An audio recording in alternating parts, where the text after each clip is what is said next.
নতুন কোনো চাল ভাবতে হবে, একেবারে মোক্ষম কোনো চাল। কিন্তু কিন্তু কি চাল, কি চাল? তাহলে কি শকুনির পাশা এবার উল্টে যাবে? এতদিন পর তোকে দেখতে পেলাম, আর আমার কোনো কষ্ট থাকতে পারে? সুশোভন, তুই না ঠিক আগের মতোই রয়েছিস, সহজ সরল। সেই কারণেই তো তোকে এত ভালোবাসতাম। সেদিন সদা না শশীর ঘর থেকে একজনকে বেরোতে দেখেছে, আমি বা রাজ না। তোমরা তো দরকার ছাড়া শশীর ঘরে যাও না। কি হতে পারে? মালিনী না তো? উনি শশী মামার ঘরে যাবেন কেন? শশী মামার সাথে ওনার কি সম্পর্ক?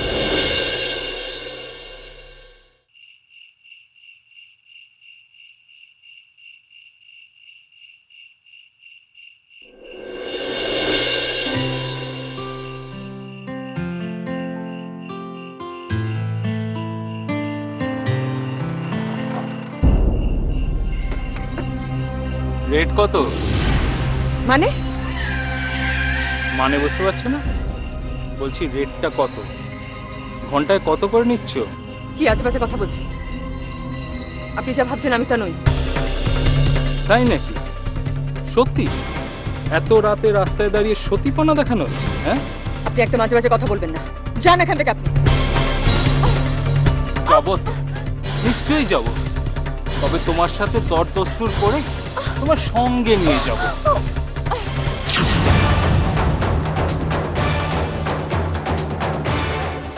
বলো বলো কত নেবে? দেখুন, আপনি কিন্তু বাড়াবাড়ি করছেন। আমি কিন্তু আপনাকে এই চুপ চুপ।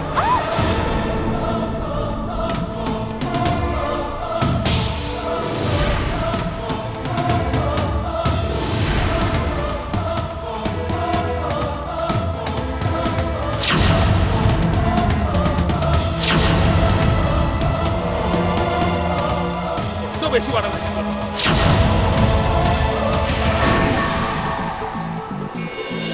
চল আমার সাথে চল। এই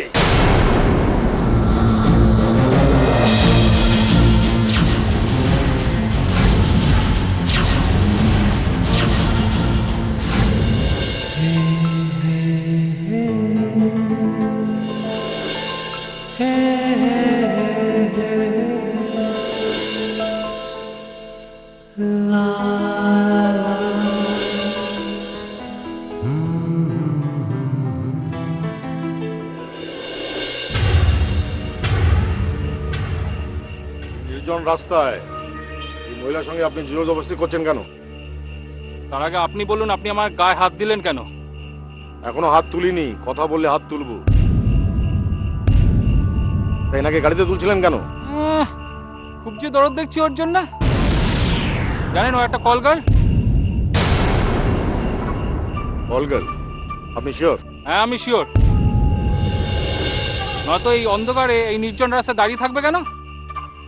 তা কল গার্লদের তো ধস্তাধস্তি করে গাড়িতে তোলা হয় না। পয়সার রফা হয়ে গেলে ওরা নিজেই হাসি মুখে গাড়িতে ওঠে। তা ওনাকে জোর করে তোলা হচ্ছিল কেন? ওর সঙ্গে আমার একটা টাকায় ফাইনাল হয়েছিল, এখন আবার বেশি চাইছে। না। পাগলা কুকুরকে চেন দিয়ে বেঁধে কখনো মার খেতে দেখেছেন? মানে? মানে যদি ওই পাগলা কুকুরের মতো মার না খেতে চান, পালান। চলো যান।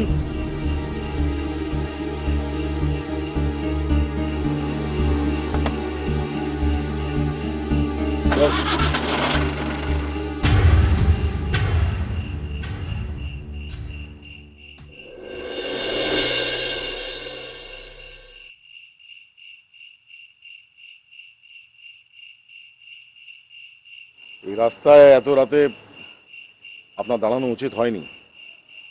যে কেউ আপনাকে অন্য কিছু ভাবতেই পারে। জানি, কিন্তু আমার কোনো হট করে গাড়ি থামিয়ে এভাবে টানাটানি করবে আমি বুঝতে পারিনি। Thank you very much. শুনুন, আমার গাড়িটা সামনে আছে, আপনি আমার গাড়িতে আসতে পারেন, আমি আপনাকে বাড়িতে পৌঁছে দেবো। না ইটস ওকে, আমি বাস পেয়ে যাব। এত রাতে আপনি অন্য কোনো গাড়ি পাবেন না, আমার উপর একটু বিশ্বাস করুন। দেখুন, আমি দেখতে এমন হলেও আমি কিন্তু মানুষটা খারাপ নই, আমি জানি। প্লিজ কাম, চলুন, আমি আপনাকে বাড়িতে পৌঁছে দিই, চলুন।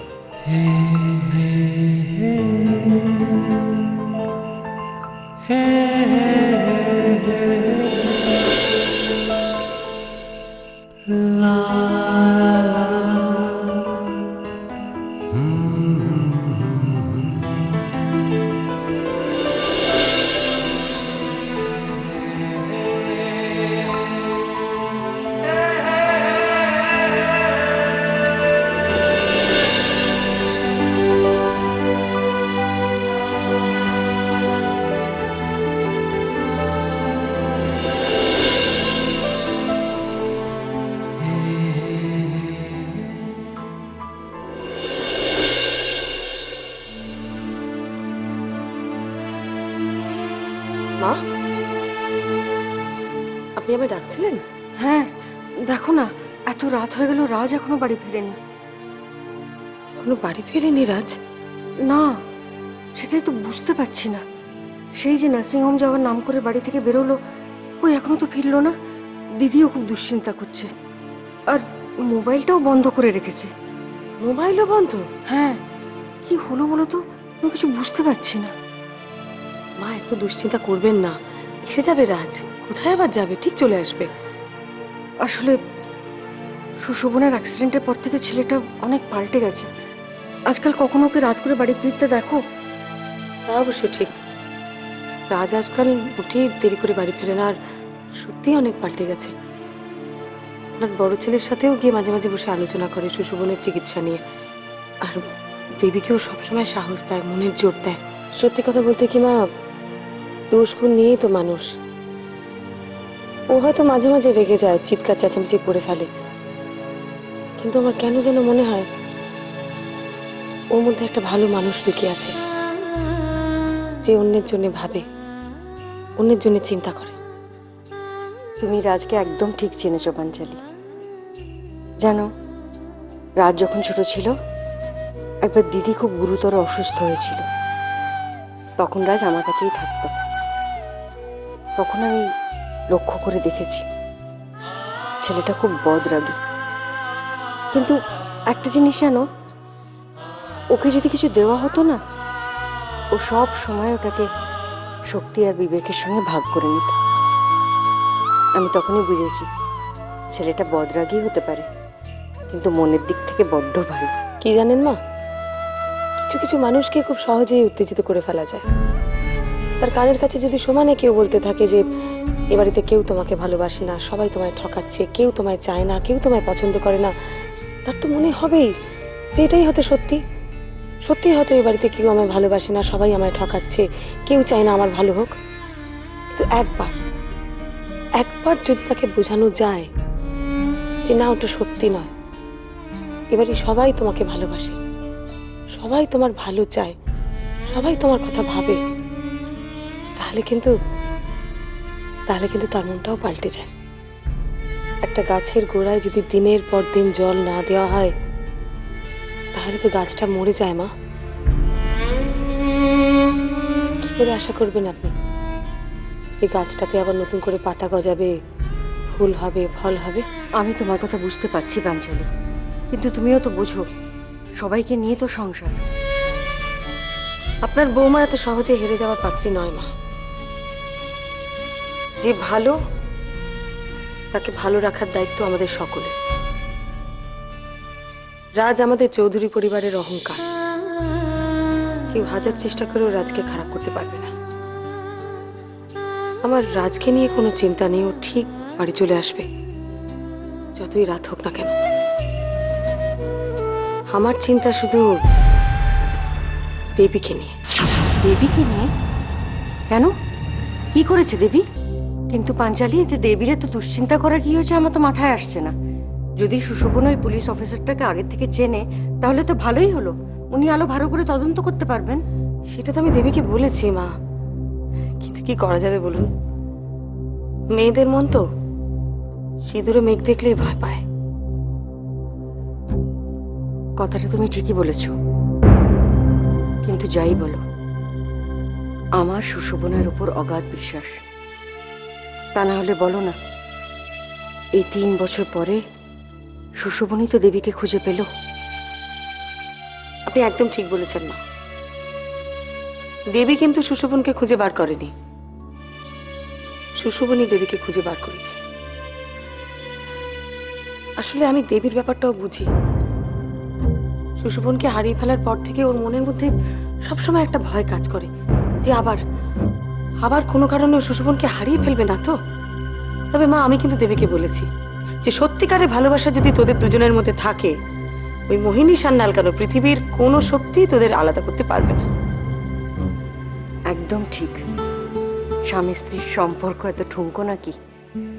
যতই সমস্যা আসুক না কেন, সমাধান ঠিক বেরোয়। শুধু স্বামী স্ত্রীর সম্পর্কই নয়, আমাদের চৌধুরী পরিবারেরও একটা জোর আছে। যতই বাধা আসুক, যতই বিপদ আসুক, যদি আমরা সবাই এক থাকি, কেউ আমাদের আলাদা করতে পারবে না মা। এই জন্যই তোমার সঙ্গে কথা বলতে এত ভালো লাগে। কিরকম একটা জোর পাই, মনে হয় সবকিছু শেষ হয় না, শেষ থেকেও আবার শুরু হয়।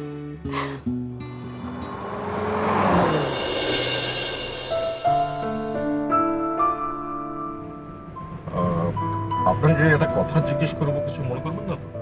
না না, বলুন না। এত রাতে আপনি কোথেকে ফিরছিলেন? অ্যাকচুয়ালি আমি একটা কেক শপে চাকরি করি। দোকান বন্ধ হতে রাত হয়ে যায়, তাই বেরোতেও দেরি হয়ে যায়। তো আপনি মালিককে বলতে পারেন না যে আপনাকে একটু তাড়াতাড়ি ছাড়তে? আসলে কি জানেন তো, হিসেব বুঝিয়ে আসতে হয় তো, তাই প্রত্যেক দিনই এই টাইমেই বেরোই, আর রোজই এই হ্যারাসমেন্ট আমাকে ফেস করতে হয়। Thank you so much.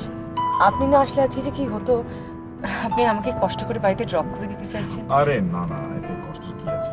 আপনি অসুবিধায় পড়েছিলেন, আমি আপনাকে হেল্প করে দিলাম, দ্যাটস অল। একদিন আমি আপনার ওই পেস্ট্রির দোকানে আসবো। আমার দোকানে? আপনি চিনতে পারবেন? জিজ্ঞেস করে নেবো কাউকে ওখানে। আপনি এলে আমার খুব ভালোই লাগবে।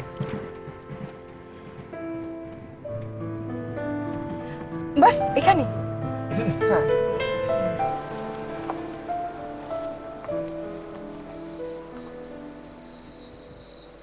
বাই দ্য ওয়ে, আমার নাম রাজ চৌধুরী। Good night. আপনার নামটা বলবেন? আমার নাম জুই।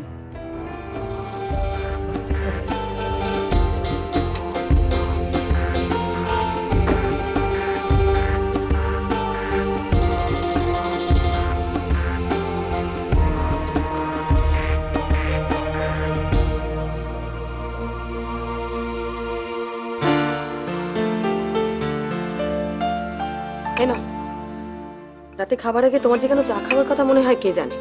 আমার অনেকক্ষণ আগেই মনে হয়েছিল, তুমি দেরি করলে। কোথায় ছিলে? রুক্মিণীর ঘরে। কেন, কি হলো? আবার কি ওর অর্জুনের জন্য মন খারাপ করছে? সে তো সবসময় করে। রুক্মিণীর শরীরটা একটু খারাপ লাগছিল, তাই। কি হয়েছে? পেটে ব্যথা করছিল বলছে, তাই আমি ডক্টর চ্যাটার্জিকে ফোন করে একটা ওষুধ দিয়ে দিয়েছি। ও, কি বললেন ডক্টর চ্যাটার্জি? বললেন এই সময় এই ধরনের কমপ্লিকেশন হতেই পারে, তবে যদি বাড়াবাড়ি হয় উনি এসে একবার দেখে যাবেন। বাড়ির সবাই জানে? না না, আমি কাউকে বলিনি। কি দরকার সবাই টেনশন করবে শুধু শুধু? এই সময় হঠাৎ করে কেন যে অর্জুনটা সিঙ্গাপুর চলে গেল? আচ্ছা শোনো, এই অর্জুনের ব্যাপারটা তুমি কিছু জানো না? না, কি করে জানবো? ও তো কাউকেই কিছু বলে যায়নি। দেখো, ডক্টর চ্যাটার্জি কিন্তু অ্যাকচুয়ালি রুক্মিণীর ডক্টর, কিন্তু সুশোভনের ব্যাপারে উনি এত হেল্প করেছেন যে বলার কথা না। ইভেন যেদিন ওকে তোমার কেবিনে শিফট করলো, সেদিনও উনি সময় বার করে এসে সুশোভনকে দেখে গেছে। হ্যাঁ, অর্জুনের কাছে শুনেছি উনি খুব হেল্পফুল। সুশোভনকে কবে ছাড়বে গো? থাক না দুদিন নার্সিংহোমে থাক। ওখানে থাকলে সারাদিন ধরে ডক্টররা ভিজিট করবেন, নিয়ম করে খাওয়া দাওয়া এসব চলবে। একদম ভালোভাবে সুস্থ হয়ে বাড়ি ফেরা উচিত বলে আমার মনে হয়। থাক ওখানে দুদিন। তোমরা থাকতে থাকতে ওই আইপিএস অফিসার মোহিনী সান্যাল সুষমনের সঙ্গে দেখা করতে এসেছিলেন, তাই না? তুমি কি করে জানো? দেবী তোমাকে বলেছে না? দেবী না বললে আর জানবো কি করে? ওর সাথে সুশোভনের চেনা জানা আছে। হ্যাঁ, সে তো আছেই। আর ওইটা দেখার পর থেকেই দেবীর মুড কেমন যেন অন্যরকম হয়ে গেছে। আচ্ছা তুমি বলো, একটা মানুষের সঙ্গে আর একটা মানুষের চেনা জানা থাকা মানেই কি তার সঙ্গে একটা কোনো সম্পর্ক আছে? আমি তো দেবীকে কিছুতেই বুঝিয়ে পারছি না। আমিও অনেক বুঝিয়েছি জানো, আসলে দেবীরও তো খুব একটা দোষ নেই। বিয়ের পর থেকে একটার পর একটা ঝামেলা। ওর তো ভয় হবেই বলো, ওর মনে মনে সব সময় ভয়। এই বুঝি সুশোভনকেও হারিয়ে ফেলবে। ঠিকই বলেছো, সত্যি বিয়ের পর থেকে মেয়েটা একের পর এক সমস্যা ফেস করে যাচ্ছে। আসলে সমস্যাটা কি জানো তো, আমাদের সমাজে এখনো নারী পুরুষ যে বন্ধু হতে পারে এটাই আমরা মেনে নিতে পারি না। সবসময় আমরা ভাবি অন্য কিছু, কিন্তু একটা ছেলে মেয়ে বন্ধুও তো হয়, তাই না? এটা আমরা ভুলেই গেছি। সেই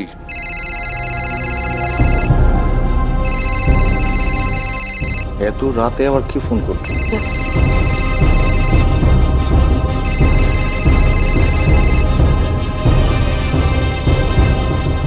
হ্যালো, কে বলছেন? ও, কখন এসেছে ওরা? ওখানে কোনো মানে সমস্যা হয়েছে কিছু?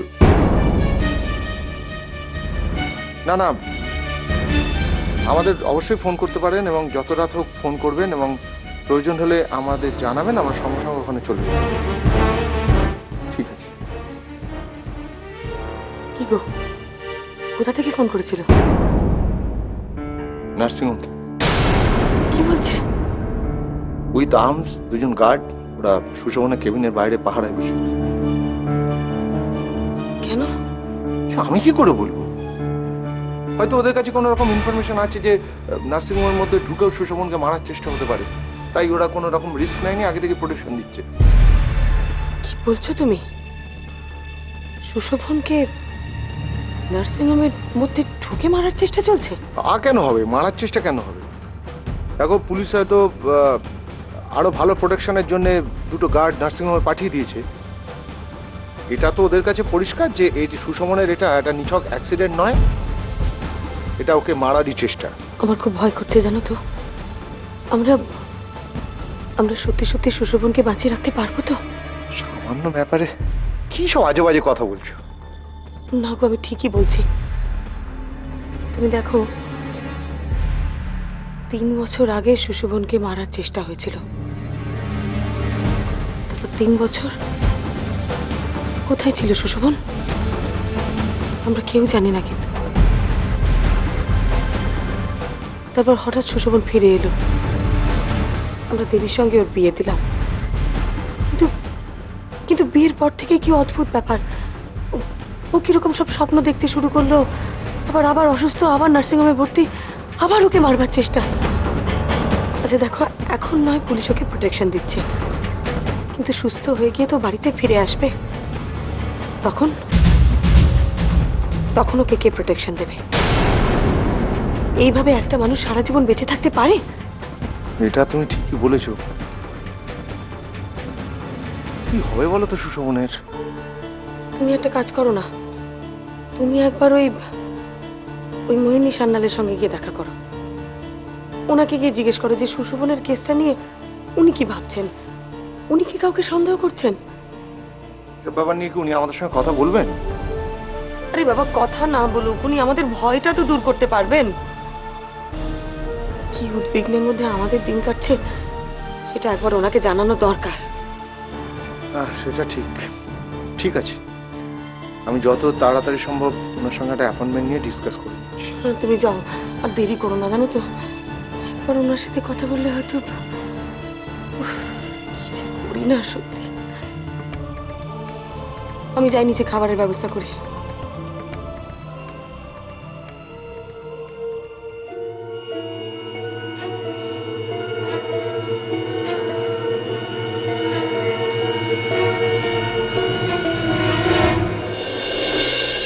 হলো মালিনী? তোমার চোখ মুখ এরকম লাগছে কেন? কই আমার কিছু হয়নি তো, আমি তো ঠিকই আছি। বললেই হলো ঠিক আছে? আমি কদিন ধরে লক্ষ্য করছি তুমি সব সময় কিরকম একটুখানি অন্যমনস্ক হয়ে থাকো। কি নিয়ে এত চিন্তা করো? ফোনটা কার ছিল?